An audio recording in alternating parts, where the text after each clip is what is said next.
In tonight's video, I'm going to be discussing a new way to watch the Star Wars movies for someone that is new and doesn't know anything about Star Wars. Now, I've laid into bed thinking, okay, I'm lucky. I was raised with 4, 5, and 6, so obviously I'm going to say start with A New Hope. But I am one that believes in when you're watching a series of movies that you follow the events. It only makes sense to do that. But Phantom Menace is a terrible movie. I mean, look, my favorite character, one of my favorite characters in all of Star Wars is Darth Maul. And it just pains me that George Lucas did not use him at least to the end of Attack of the Clones. And to have him a part of what I consider the worst movie in the Star Wars saga, but I love that movie.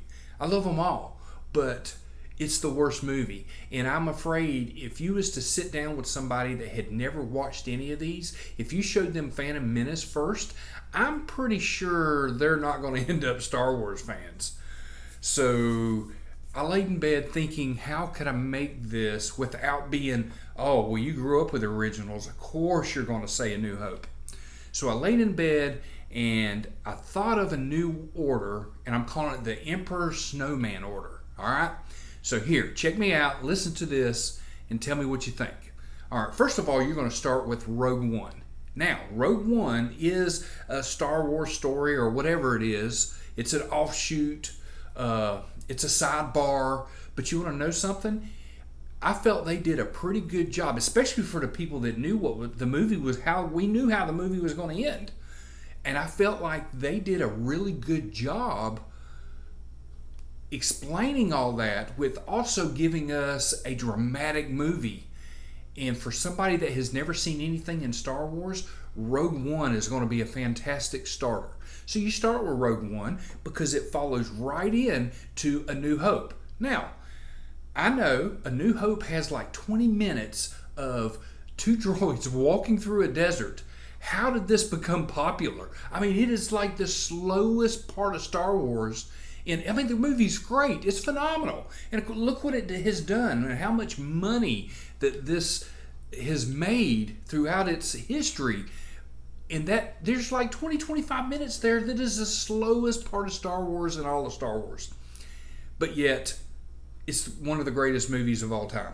But you start with Rogue One. Rogue One's full of action. And then you're like, okay, so you know what has happened. And here's the Death Star plans. They're on Tatooine, 2 droids walking around, and now you're like anticipating, ooh, what's going to happen with these? And you finish A New Hope, and you move on into Empire Strikes Back, especially if you're new, and now you get to experience what everybody experienced in the 70s when we found out that Darth Vader was Luke's dad. And we get to learn what an AT-AT is. Ooh, an AT-AT. I mean, it's like, as a kid, that was one of the greatest pieces of machinery in the world. And, oh, man. Oh, Yoda. How could I almost forget about Yoda? Luke training to be a Jedi. I mean, we have no clue what this is. And we've only got bits and pieces from Obi-Wan in A New Hope. And we see Luke at the end of A New Hope using the Force to make the shot. And now this universe is expanding in Empire Strikes Back. And it's just mind-blowing. And then you get into Return of the Jedi. You see how a Jedi is supposed to act, what kind of powers they have, the way Luke commands a room and holds to himself. And you just feel, you're like, oh, so this is what a Jedi is. This is how they're supposed to act. This is their fighting style. This is what they're all about. And then it comes to the end. Darth Vader has good in him. He grabs the Emperor. The Force lightning is killing him. He can tell it, and his life flashes before his eyes. And before he raises him up over his head, you pause the movie and you go watch Phantom Menace. And then you move on to Attack of the Clones, where Anakin falls in love. And we also learn that he doesn't know very much about politics, or at least understands them. And he doesn't like sand. So we learn that, he falls in love. I guess it's illegally marries Padme. I guess so. I mean, he's not allowed to marry, right?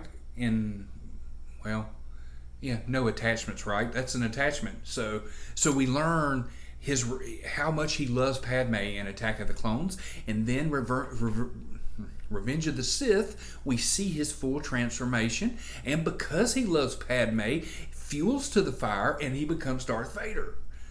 So once he breaks from the shackles and he goes, no! When the Emperor lies to him and says he killed Padme, which he kind of did because her heart was broken, but the Emperor made him think that he choked her to death, which I guess if her heart is broken because he choked her, I guess maybe he didn't lie. But let's just say he did lie. So he breaks from the shackles, right? No! The movie is over. You jump back into Return of the Jedi as he throws the Emperor down the shaft.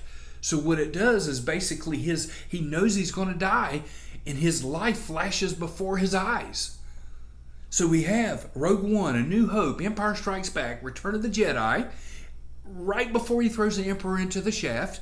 Then it jumps back, his life flashes before his eyes, and he is Phantom Menace as a kid, falling in love with Padme as a young Padawan, and then turns into Darth Vader, and there you have it. And then when Return of the Jedi ends, you watch Solo so that you get a glimpse of Darth Maul at the end of it, because you're so unhappy that you didn't get 2 complete movies, or at least 3 complete movies with him. So you watch Solo, and then you start the new series, the new sequel trilogy, whatever the hell they call it, The Force Awakens, where we get a whole bunch of new characters, but we also get an awesome Kylo Ren and Poe Dameron.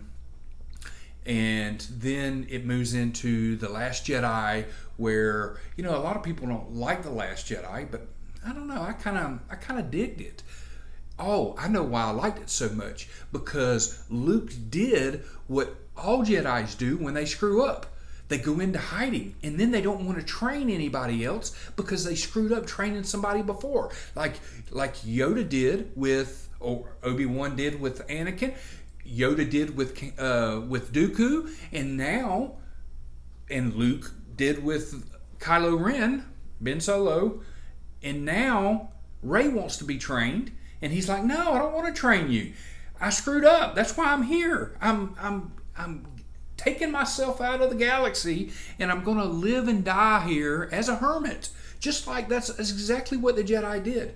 So to me, that movie falls right in with all the other Star Wars movies more than The Force Awakens. But yet The Force Awakens has some good points in it too, because it also has that feel like the original trilogy. And then, of course, the rise of Skywalker. I mean, you can't get any... to me, visually and sound-wise, and the explosions and the fights and the lightsabers are all magnificent. I know a lot of people don't like the storyline, but I liked it. I liked that Rey saves Ben Solo. Well, he saves Kylo Ren, but she wipes his mind clean, which makes him Ben Solo. And then he comes to find her to help save the day, which he does. And then he saves her, and then she takes the Skywalker name. Those 3 movies have a lot in there that is different from the other 6 Star Wars movies, but also makes their own 3-movie arc that is fantastic. So anyways, that's how I feel. If somebody is new going to watch it, this is how they watch it. But somebody new shouldn't watch this video because I gave all the spoilers away. So it takes you as a friend to say, hey, I have this cool new way of watching these movies. We're going to start with Rogue One, A New Hope, Empire Strikes Back, Return of the Jedi until he lifts the Emperor over his head, and he's going to have a flashback because he's dying from the Force lightning. And you're going to go back and watch Phantom Menace, Attack of the Clones, Revenge of the Sith. Then you're going to go back and finish Return of the Jedi, and then the Solo, Force Awakens, The Last Jedi, and The Rise of Skywalker. And that, my friends, is that's got to be the best way to watch the Star Wars movies if you've never seen them before.